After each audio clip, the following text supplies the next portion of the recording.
Dans cette troisième et dernière partie du chapitre portant sur les méthodes d'étude de la végétation, nous allons voir la méthode phytoécologique.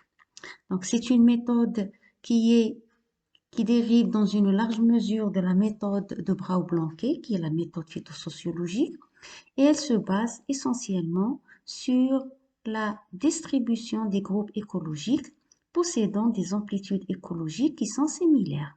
Et donc, la méthode phytoécologique, c'est une méthode qui va reposer sur l'utilisation simultanée des critères floristiques et aussi écologiques pour définir ce qu'on appelle les groupements végétaux, ainsi que les potentialités du milieu dans lequel évolue cette végétation. Donc, l'application des techniques couramment utilisées en phytoécologie vont permettre donc l'hiérarchisation relative des variables du milieu par rapport à l'influence qu'elles exercent sur la répartition des espèces et aussi sur la composition floristique des groupes étudiés, ainsi que la recherche des groupes d'espèces indicatrices à partir de l'analyse de l'influence que chacune des variables prises séparément peut avoir sur la répartition des espèces. Ceci dit, lorsqu'on veut étudier l'influence de plusieurs variables écologiques sur la répartition des espèces dans un milieu donné, il faut étudier chacune des variables séparément et voir quelle sera la variable qui aura le plus d'influence sur la répartition des espèces. Et donc, ça va nous permettre de classer par ordre croissant ou encore décroissant l'influence que joue chacune des variables sur la répartition des espèces. Alors, cette méthode donc va caractériser la sensibilité des espèces aux conditions du milieu au moyen de profils écologiques, et ce sont les espèces qui présentent les profils écologiques semblables et qui apportent une information élevée sur les mêmes variables qui constituent les groupes écologiques indicateurs des conditions du milieu. Et cette étude donc phytoécologique a pour but la constitution de noyaux d'espèces à écologie semblable qu'on peut appeler aussi les groupes écologiques. La phytoécologie vise à définir les noyaux d'espèces indicatrices des conditions du milieu. Autrement dit, elle vise à définir les groupes écologiques. Alors, c'est quoi un groupe écologique? Un groupe écologique, c'est un ensemble d'espèces ayant le même comportement auto-écologique vis-à-vis d'un ou de plusieurs facteurs du milieu et présentant entre elles des corrélations qui sont positives. Et là, on peut parler de groupes écologiques constitués d'espèces acidophiles, des espèces qui évoluent, qui se développent sur des sols acides, halophiles, qui se développent sur des sols qui sont salins, xérophiles, qui se développent dans des conditions de sécheresse, et aussi des espèces psamophiles qui se développent sur des sols salins. Alors, les espèces qui constituent ces groupes écologiques sont considérées comme étant indicatrices du milieu, et pour obtenir et définir des groupes écologiques, un nombre élevé de relevés est nécessaire, c'est-à-dire qu'on doit exécuter un nombre très élevé en relevés pour faire de la phytoécologie. Lorsque nous avons défini la phytoécologie, nous avons dit que celle-ci caractérise la sensibilité des espèces aux conditions du milieu et ce, au moyen de profils écologiques. Alors, c'est quoi un profil écologique et comment réaliser un profil écologique? Alors, pour ce fait, on doit exécuter sur le terrain un nombre grand R de relevés et au niveau de ces relevés, un nombre grand E d'espèces sont recensées et pour chacune des espèces, F facteurs du milieu, qu'ils soient édaphiques ou climatiques, sont mesurés ou estimés et par conséquent, il serait possible d'établir des profils écologiques pour chacune des espèces recensées vis-à-vis de chacun des facteurs retenus. Donc, c'est quoi un profil écologique? Un profil écologique d'une espèce pour un facteur, c'est quoi? C'est la distribution des présences ou des quantités de cette espèce dans les différentes classes d'un facteur, et ce sont donc des diagrammes de fréquence d'une espèce en fonction des classes d'un facteur. Ceci dit, ce qui différencie la phytoécologie de la phytosociologie, c'est qu'au niveau de la phytoécologie, on doit réunir les différents relevés exécutés par classe du facteur retenu. Et de là, on peut définir les profils écologiques par classe du facteur retenu. On avait dit que le profil écologique, c'est la distribution des présences ou des quantités d'une espèce dans les différentes classes du facteur retenu. C'est aussi une représentation graphique qui a l'avantage d'être plus parlante que les chiffres et qui traduit le nombre d'apparitions de chaque espèce pour chaque classe de variables. Et selon le mode de calcul de ces fréquences, c'est-à-dire selon qu'il s'agisse de fréquences absolues ou relatives ou encore corrigées, on peut distinguer différents types de profils. Et on peut avoir donc les profils écologiques bruts, les profils élaborés et aussi les profils écologiques corrigés. On va commencer par les profils bruts. Alors pour les profils bruts, ils sont établis à partir du calcul des fréquences absolues et comprennent le profil d'ensemble pour un facteur qui donne le nombre de relevés effectués dans chaque classe du facteur retenu.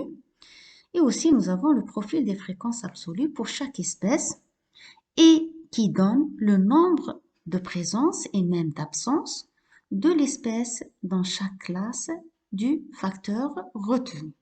Donc, il est important de faire attention au mot classe, car en phytoécologie, les relevés réalisés sont répartis par classe du facteur étudié. C'est-à-dire que chaque espèce aura autant de fréquences absolues calculées que de classes retenues. Nous avons également les profils élaborés. Alors, ces profils sont établis pour chaque espèce en fonction de chacun des facteurs considérés et ils comprennent. Nous avons également le profil des fréquences relatives. Donc, c'est quoi un profil des fréquences relatives? C'est le nombre de présences d'une espèce dans chacune des classes du facteur retenu, divisé par le nombre de relevés effectués dans chacune des classes, le tout rapporté à 100. Donc, la fréquence relative, elle est égale à la fréquence absolue, divisée par le nombre de relevés réalisés dans chaque classe, le tout rapporté à 100. Donc, un profil des fréquences relatives va nous permettre de préciser l'écologie des espèces. Et en dernier, nous avons les profils des fréquences corrigées. Alors, ce type de profil va nous permettre de mettre en évidence les relations qui existent entre le facteur écologique étudié ainsi que la répartition des espèces, et il est réalisé par l'étude des profils écologiques des espèces obtenues, et ce en calculant leur fréquence corrigée, qui est égale à la fréquence relative de l'espèce divisée par la fréquence moyenne de l'espèce dans l'ensemble des relevés. Donc la fréquence corrigée notée FC, elle est égale à la fréquence absolue rapportée au nombre de relevés par classe, multipliée par la somme des relevés réalisés dans chacune des classes, divisée par la somme des fréquences absolues. Donc la fréquence corrigée, elle est égale à la fréquence relative multipliée par la somme des relevés dans chacune des classes, divisé par la somme des fréquences absolues. Et donc, l'étude des profils écologiques des fréquences corrigées va nous permettre de préciser l'écologie des espèces et aussi de regrouper ces espèces dont les exigences écologiques sont les plus semblables. Alors, ce profil va nous permettre donc de mettre en évidence la parfaite ressemblance écologique du comportement des espèces recensées, qui n'apparaît pas au seul examen des profils des fréquences relatives et, par conséquent, de faire ressortir des groupes écologiques. D'autres paramètres peuvent être calculés en phytoécologie qui apportent plus de précision à l'étude, tels que l'amplitude d'habitat et le barycentre écologique. Pour ce qui est de l'amplitude d'habitat, elle mesure la plasticité écologique vis-à-vis d'un descripteur du milieu et pour tirer le maximum d'informations des profils écologiques, on utilise ce paramètre pour chaque espèce afin de mieux mesurer la plasticité de chacune des espèces vis-à-vis du descripteur retenu et elle est mesurée par la formule AH est égal à exponentielle H', où H' est la fonction de Shannon et est égal à moins 100 pi, logarithme à base de 2 de pi. Pour ce qui est du barycentre écologique noté G, il permet de mesurer le centre de gravité de la distribution des présences de l'espèce le long d'un descripteur et va situer donc la position moyenne de chaque espèce le long d'un gradient. Il est calculé par l'équation G est égal à x1 plus 2x2 plus 3x3 plus jusqu'à nxn, le tout rapporté à la somme des x, où x1 c'est la fréquence centésimale de l'espèce E dans la classe 1 du facteur considéré, x2 est la fréquence centésimale de l'espèce E dans la classe 2 du facteur considéré, etc. Alors, ce paramètre va donc nous permettre de situer statistiquement et avec précision le préférendum écologique des espèces qui correspondrait à l'optimum écologique de chacune des espèces.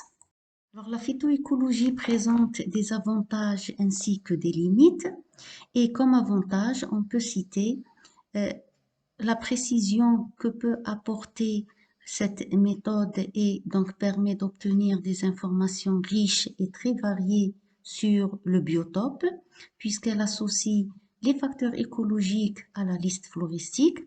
Ainsi, l'obtention des groupes écologiques et la recherche d'espèces indicatrices sur terrain vont nous permettre donc d'avoir une meilleure connaissance des facteurs écologiques dominants dans un milieu donné.